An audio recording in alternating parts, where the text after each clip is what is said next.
তেলেঙ্গানার পর এবার এ রাজ্যেও নিষিদ্ধ শিশুদের আরও একটি cough syrup. Almond kid syrup নিষিদ্ধ করল রাজ্য ড্রাগ কন্ট্রোল। বিহারে তৈরি এই সিরাপের নির্দিষ্ট একটি ব্যাচে বিষাক্ত ইথিলিন গ্লাইকলের উপস্থিতি পাওয়া গিয়েছে, এমনটাই উল্লেখ রাজ্য ড্রাগ কন্ট্রোলের।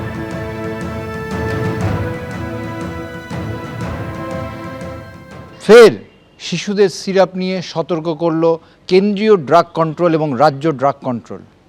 বিহারে তৈরি এক ধরনের চাইল্ড কাফ সিরাপ, সেটির মধ্যে অ্যাডাল্ট্রেশন পাওয়া গিয়েছে, অর্থাৎ তার মধ্যে ভেজাল জিনিসপত্র মিলেছে। তাই সতর্ক করলো কেন্দ্রীয় ড্রাগ কন্ট্রোল এবং রাজ্য ড্রাগ কন্ট্রোল। একই সঙ্গে রাজ্য ড্রাগ কন্ট্রোল ওই কোম্পানির নির্দিষ্ট করে একটি ব্যাচ নিয়ে সতর্কতা দেওয়ার পাশাপাশি জানিয়েছে যে ওই কোম্পানির কোনো শিশুদের কাফ সিরাপ যেন কোনোভাবে পশ্চিমবঙ্গের বাজারে বিক্রি না হয়। চিকিৎসকরা বলছেন যে এই রকম সতর্কতা অবশ্যই প্রয়োজনীয়, তবে এগুলো যখন তৈরি করা হচ্ছে তখনই বাড়তি সতর্ক থাকা দরকার। ক্যামেরায় সন্দীপ পালের সঙ্গে ঝিলম করঞ্জাই, এবিপি আনন্দ, কলকাতা।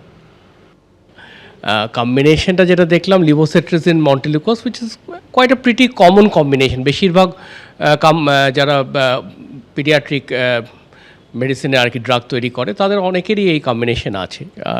হয়তো এই স্পেসিফিক ব্যাচটার বা ওষুধের কোম্পানির সাথে নিশ্চয়ই কিছু একটা অসুবিধা ফেস করেছেন ওনারা, কোনো একটা অ্যাডাল্টারেশন, কিছু একটা কন্টামিনেশন, কিছু একটা নিশ্চয়ই পেয়েছেন। আমরা ইউজুয়ালি চেষ্টা করি ভালো কোম্পানির প্রোডাক্ট ছাড়া না লিখতে, ডেফিনেটলি।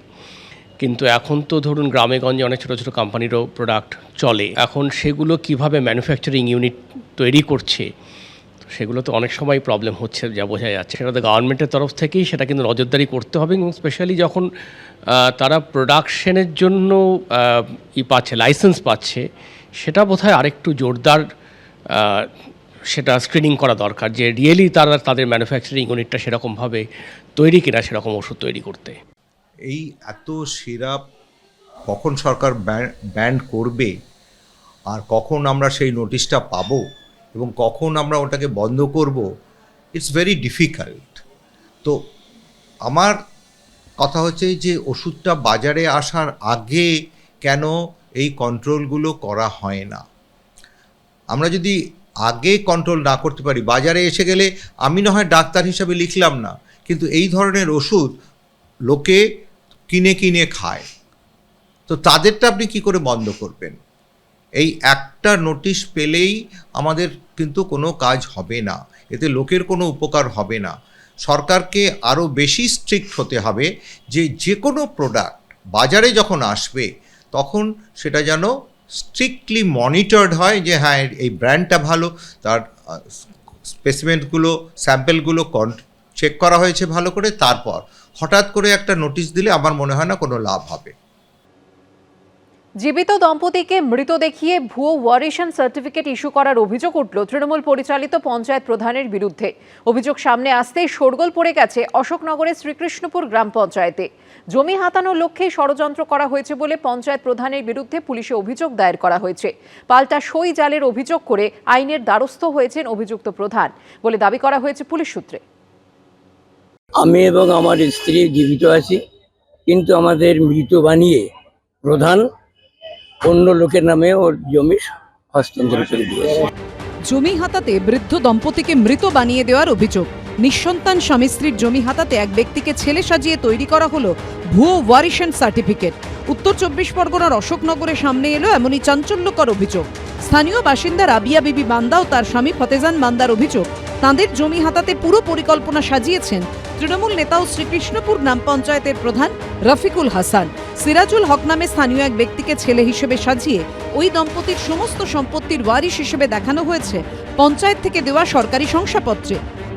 ওয়ারিশন সাজিয়ে সার্টিফিকেট দিয়েছে। এটা করেছে প্রধান হচ্ছে রফিকুল হাসান ওরফে জুজু। এই বিষয়ে তদন্ত চেয়ে বারাসাত পুলিশ জেলায় অভিযোগ দায়ের করেছেন ওই বৃদ্ধ। এই বিষয়ে আমরা এসপি ম্যাডামকে জানিয়েছি, ডিএমকে জানিয়েছি, এনারা নিঃসন্তান। এরপর আমরা বারাসাত কোর্টে মামলা করব। যাকে ছেলে সাজানো হয়েছে সেই সিরাজুল হকের পরিবারও অভিযোগের আঙুল তুলেছে তৃণমূলের পঞ্চায়েত প্রধানের দিকেই। এটা ভুলবশত হয়ে গেছে। কাদের ভুল? আপনার ভুল না প্রধানের ভুল? প্রধানের ভুল। প্রধান দিয়েছে। তৃণমূল প্রধান আবার দাবি করেছেন তার সই জাল করে ওই ওয়ারিশন সার্টিফিকেট বের করা হয়েছে। সম্পূর্ণ ভুল এবং মিথ্যা অভিযোগ। এরকম কোনো ওয়ারেশন সার্টিফিকেট আমাদের পঞ্চায়েত অফিস থেকে ইস্যু হয়নি। এ বিষয়ে পুলিশ সূত্রে দাবি করা হয়েছে, শ্রীকৃষ্ণপুর গ্রাম পঞ্চায়েতের প্রধান রফিকুল হাসান তাঁর সই নকল করে জাল সার্টিফিকেট ইস্যু করার অভিযোগ করেছেন। সব পক্ষের অভিযোগ খতিয়ে দেখে গোটা ঘটনার তদন্ত শুরু করা হয়েছে। সমীরণ পালের রিপোর্ট, এবিপি আনন্দ, উত্তর 24 পরগনা। পিছিয়ে গেল জেইই মেইন। চাপের মুখে পড়ে 23 তারিখের পরীক্ষার দিন বদল করল ন্যাশনাল টেস্টিং এজেন্সি। এনটিএর তরফে জানানো হয়েছে, পশ্চিমবঙ্গ থেকে আসা আবেদনের ভিত্তিতে 23শে জানুয়ারি পরীক্ষা হবে না। ওই দিনের পরীক্ষা কবে হবে তা পরে জানানো হবে। 23শে জানুয়ারি হচ্ছে না জয়েন্ট এন্ট্রান্স মেন পরীক্ষা। বৃহস্পতিবার বিজ্ঞপ্তি জারি করে জানিয়ে দিল ন্যাশনাল টেস্টিং এজেন্সি বা এনটিএ। তবে শুধুমাত্র পশ্চিমবঙ্গের পরীক্ষার্থীদের জন্য সেশন 1-এর পরীক্ষার দিন বদল করা হচ্ছে। এনটিএর সাইট এবং এক্স হ্যান্ডেলে জানানো হয়েছে, পশ্চিমবঙ্গ থেকে আসা পরীক্ষার্থীদের আবেদনের ভিত্তিতে 23 তারিখের পরীক্ষার দিন বদল করা হচ্ছে। যেসব পরীক্ষার্থীর আগামী 23শে জানুয়ারি পশ্চিমবঙ্গে জেইই মেইন পরীক্ষায় বসার কথা ছিল, তাদের পরীক্ষা ওই দিন হবে না। ওই দিনের পরীক্ষা কবে হবে পরে জানানো হবে। এর আগে আগামী 23শে জানুয়ারি জয়েন্ট এন্ট্রান্স মেইন পরীক্ষার দিন ঠিক করে এনটিএ। ওই দিন নেতাজি সুভাষচন্দ্র বসুর জন্মদিন, পাশাপাশি ওই দিনই সরস্বতী পুজো। সেই কারণে কেন্দ্রীয় শিক্ষা প্রতিমন্ত্রী সুকান্ত মজুমদার পরীক্ষার তারিখ বদলের জন্য চিঠি দেন কেন্দ্রের শিক্ষা সচিবকে। এদিকে রাজ্যের তরফ থেকে শিক্ষা দপ্তরের প্রধান সচিব চিঠি দেন এনটিএর ডিজিকে। এই প্রেক্ষিতে এদিন এক্স হ্যান্ডেলে মুখ্যমন্ত্রী লেখেন, এনটিএ 23শে জানুয়ারি জয়েন্ট এন্ট্রান্স পরীক্ষার দিন ঠিক করেছিল। সেদিন নেতাজির জন্মদিন এবং সরস্বতী পুজো। ওই দিনটি ছাত্রছাত্রীরা শ্রদ্ধার সঙ্গে উদযাপন করতে চায়। পরীক্ষার দিন আমাদের ছাত্রছাত্রীদেরকে অসুবিধায় ফেলেছিল এবং আমি এর প্রতিবাদ করে তারিখ পরিবর্তনের জন্য হস্তক্ষেপ করি। আমার হস্তক্ষেপে ন্যাশনাল টেস্টিং এজেন্সি আমাদের ছাত্রছাত্রীদের জন্য বিকল্প দিনের ব্যবস্থা করেছে। নেতাজির জন্মদিনে এরকম জয়েন্ট পরীক্ষার ফেলা, তো এটা আমার মনে হয় যে এটা শুধু এর পেছনে যদি কোনো গূঢ় রাজনৈতিক উদ্দেশ্য থাকে সেটা তাঁরাই বলতে পারবেন, যে নেতাজি জন্মদিনকে এইভাবে অবহেলা করা বা তাচ্ছিল্য করা বা এইটা তাদের আছে কিনা বুঝতে পারছি না আমরা। কিন্তু আমরা যেহেতু ধারাবাহিকভাবে বাঙালি মনীষীদের একটা অপমান আমরা দেখতে পাই কেন্দ্রীয় বিজেপি নেতাদের কথাবার্তায়, এটা তারই একটা মানে এক্সটেনশন কিনা, সম্প্রসারণ কিনা, সেটা ভাবার বিষয়। এনটিএর এক্স হ্যান্ডেলে জানানো হয়েছে, পরীক্ষার দিন বদল নিয়ে কিছু জানার থাকলে এক্স হ্যান্ডেলে @NTA_help ডেস্কে সরাসরি বার্তা পাঠানো যাবে। ইমেল করা যাবে jeimain@nta.ac.in-এ। ফোন করা যাবে 011-4075-9000 নম্বরে। কৃষ্ণেন্দু অধিকারী, এবিপি আনন্দ, কলকাতা। এবিপি আনন্দ, এগিয়ে থাকে, এগিয়ে রাখে।